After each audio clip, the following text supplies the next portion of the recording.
আপনারা জানেন ভারতীয় সেনার জন্য যে অগ্নিবীর প্রকল্প, সেই অগ্নিবীর নিয়ে নতুন করে ভাবনা চিন্তা শুরু, যেমনটা সূত্রের খবর। অন্যদিকে ভাবনা চিন্তা শুরু করলো মোদী সরকার বলেই খবর পাওয়া যাচ্ছে। অগ্নিবীরদের সময় বৃদ্ধি নিয়ে চিন্তা ভাবনাও করা হচ্ছে, বেতন বৃদ্ধি নিয়েও চিন্তা ভাবনা করছে কেন্দ্র। অগ্নিবীর নিয়ে নতুন করে ভাবতে পরামর্শ দেওয়া হয়েছে এবং বিজেপিকে সেই পরামর্শ এনডিএর 3 শরিক দল তারা দিয়েছে, এমনটাই কিন্তু খবর সূত্র মারফত সামনে আসছে। অগ্নিবীর নিয়ে নতুন করে ভাবনা চিন্তা শুরু করেছে কেন্দ্রীয় সরকার, ভাবনা চিন্তা শুরু করেছে কেন্দ্রীয় মোদী সরকার। এমনকি অগ্নিবীরদের সময় যেমন বৃদ্ধি নিয়ে চিন্তা ভাবনা করা হচ্ছে, ঠিক একই রকম ভাবে তাতে যাদের বেতন বৃদ্ধি করা হয় সেই বেতন বৃদ্ধি নিয়েও চিন্তা ভাবনা করা হচ্ছে। কেন্দ্রের তরফ থেকে এই চিন্তা ভাবনার কথা সূত্র মারফত জানতে পারা যাচ্ছে। এবং একই সঙ্গে জানাই, অগ্নিবীর নিয়ে নতুন করে ভাবতে পরামর্শ দেওয়া হয়েছে এবং পরামর্শ দিয়েছে এনডিএর 3 শরিক দল।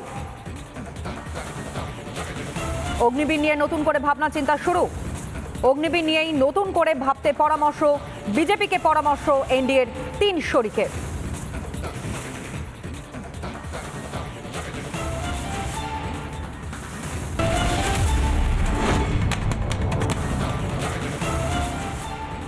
আর এদিকে উত্তরবঙ্গের খবরের দিকে নজর রাখা যাক, যেখানে সিকিমে ভারী থেকে অতি ভারী বৃষ্টির জের, সেই জল ঝড়ের বেগে নেমে আসছে উত্তরবঙ্গের সমতলে। বর্ষার শুরুতেই ফুলে ফেঁপে উঠেছে তিস্তা, মনে করাচ্ছে গত বছরের বিপর্যয়ের হার হিম করা সেই ছবি। আগামী 2 দিন সিকিমে ভারী বৃষ্টির পূর্বাভাস জানিয়েছে আলিপুর আবহাওয়া দফতর। অন্যদিকে নতুন বিপর্যয় ডেকে আনবে না তো তিস্তা, আশঙ্কায় প্রহর গুনছেন উত্তরবঙ্গের মানুষ।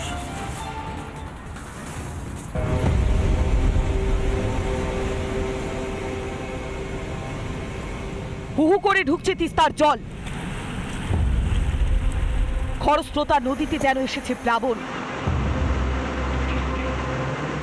উত্তর সিকিমে ভারী বৃষ্টির কারণে ফের প্লাবিত তিস্তা,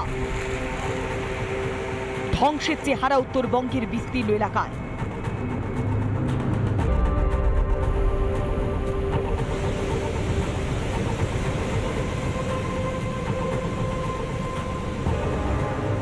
खतरा होता है, खतरा लगता है। इस हिसाब से जो हिसाब से अभी बारिश नहीं हुआ तब इतना पर आ गया नदी।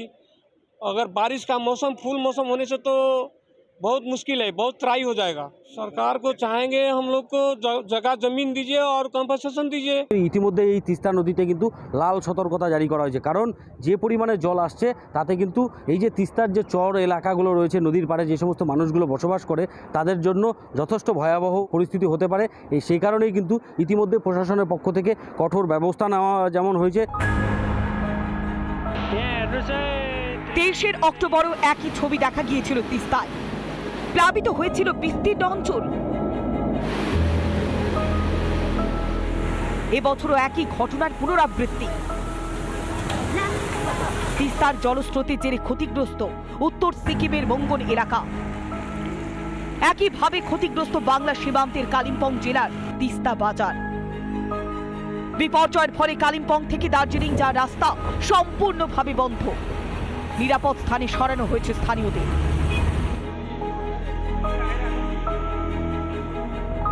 যে তিস্তার পাড়ের ডান দিকটা রয়েছে, নাথুয়ার চর এরিয়া রয়েছে, বড়পাতিনার নতুন বাসে, এছাড়া বালাপাড়ার একটা খুব ক্ষুদ্র অংশ রয়েছে। এরকম 2-3টে জায়গা রাজগঞ্জ ব্লকে রয়েছে, আমাদের পদুমতি রয়েছে ময়নাগুড়িতে, এবং তৎসংলগ্ন যে চর এলাকাটা রয়েছে সেখানে মানুষদেরকে বলা হয়েছে নদীতে না যেতে।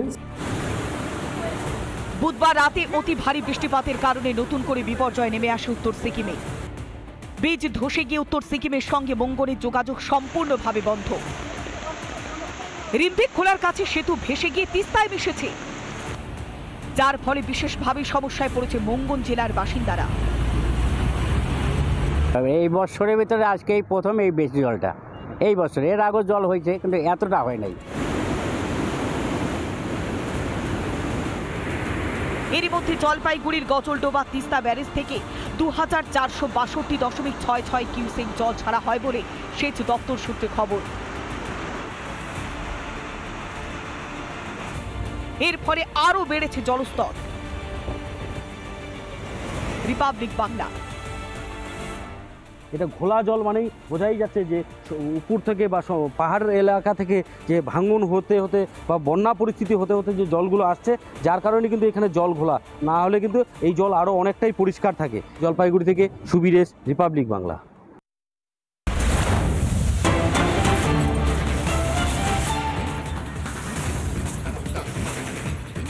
আর এদিকে বিদ্যাসাগর বিশ্ববিদ্যালয়ের নবীন বরণ উৎসবকে কেন্দ্র করে ধুন্ধুমার। গতকাল সাংস্কৃতিক অনুষ্ঠান চলাকালীন বহিরাগতদের প্রবেশের অভিযোগ, বিশ্ববিদ্যালয়ের পড়ুয়াদের সঙ্গে বচসা মারধরের অভিযোগ। আহত বেশ কয়েকজন ছাত্রছাত্রী মেদিনীপুর মেডিকেল কলেজ হাসপাতালে চিকিৎসাধীন রয়েছে। অনুষ্ঠান নবীন বরণ অনুষ্ঠানকে কেন্দ্র করে কার্যত ধুন্ধুমার পরিস্থিতি। বিদ্যাসাগর বিশ্ববিদ্যালয়ের ঘটনা, যেখানে গতকাল সাংস্কৃতিক অনুষ্ঠান চলছিল এবং সেই সাংস্কৃতিক অনুষ্ঠান চলাকালীন বহিরাগতদের প্রবেশের অভিযোগ।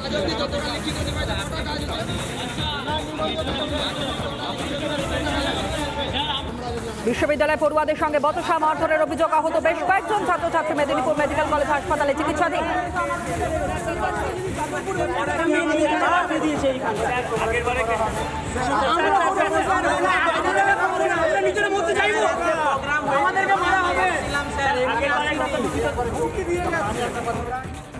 আমাদের আজকে অ্যানুয়াল ফেস্ট ছিল, ফ্রেশার্স প্রোগ্রাম।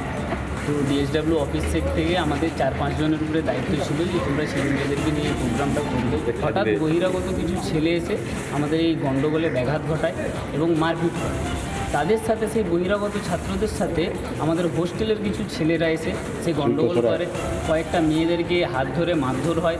তারা সবাই হসপিটালে এসেছে এবং দেখাচ্ছে তারা ট্রিটমেন্ট হচ্ছে। বহিরাগতরা কারা? সেই বহিরাগতদের শনাক্ত আমরা এখনও করতে পারিনি, আমরা শনাক্ত করে আপনাদেরকে জানিয়ে দেব। IILM Kolkata, creating global citizens for global corporates.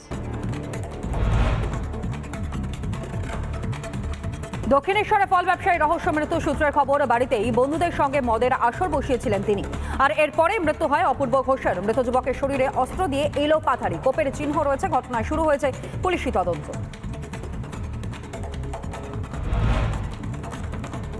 Siliguri কলেজে একাধিক দাবি দাবা নিয়ে ডেপুটেশন তৃণমূল ছাত্র পরিষদের। কলেজ খুললেও পঠন পাঠন হচ্ছে না বলে অভিযোগ। অবিলম্বে পঠন পাঠন চালু সহ নানা দাবিতে অধ্যক্ষের কার্যালয়ের সামনে দীর্ঘক্ষণ বিক্ষোভ দেখা তৃণমূল ছাত্র পরিষদের সদস্যরা। শিলিগুড়ি 14 নম্বর ওয়ার্ডে অবৈধ নির্মাণ ভাঙল পুরসভা। 14 নম্বর ওয়ার্ডেই অবৈধ নির্মাণ ভাঙল পুরসভা কর্তৃপক্ষ। এমনকি অভিযোগ, বাড়ি নিয়ে আগে থেকেই হাইকোর্টে মামলা চলছিল, কোনো নোটিশে ছাড়াই বাড়ি ভেঙে দেয় পুরসভা। আর এদিকে রোগী মৃত্যুকে কেন্দ্র করে উত্তেজনা পরিস্থিতি রামপুরহাট মেডিকেল কলেজ হাসপাতালে। হাসপাতালের ওয়ার্ডের ভেতরে ঢুকে বিক্ষোভ রোগীর পরিজনদের। ঘটনার পর থেকেই নিরাপত্তার অভাবে ভুগছেন চিকিৎসকরা। নিরাপত্তা দাবিতে এমএসভিপির কাছে ডেপুটেশন জুনিয়র চিকিৎসকদের। ব্যারাকপুরের ইন্দ্রপুর গ্রামে দীর্ঘক্ষণ ধরেই রাস্তাঘাট এবং পানীয় জলের সমস্যা রয়েছে। অভিযোগ, বিভিন্ন দপ্তরে জানিয়েও কোনো সুরাহা মেলেনি। অভিযোগ, সিএএ কে সমর্থনের কারণেই সরকারি প্রকল্প থেকে বঞ্চিত তারা।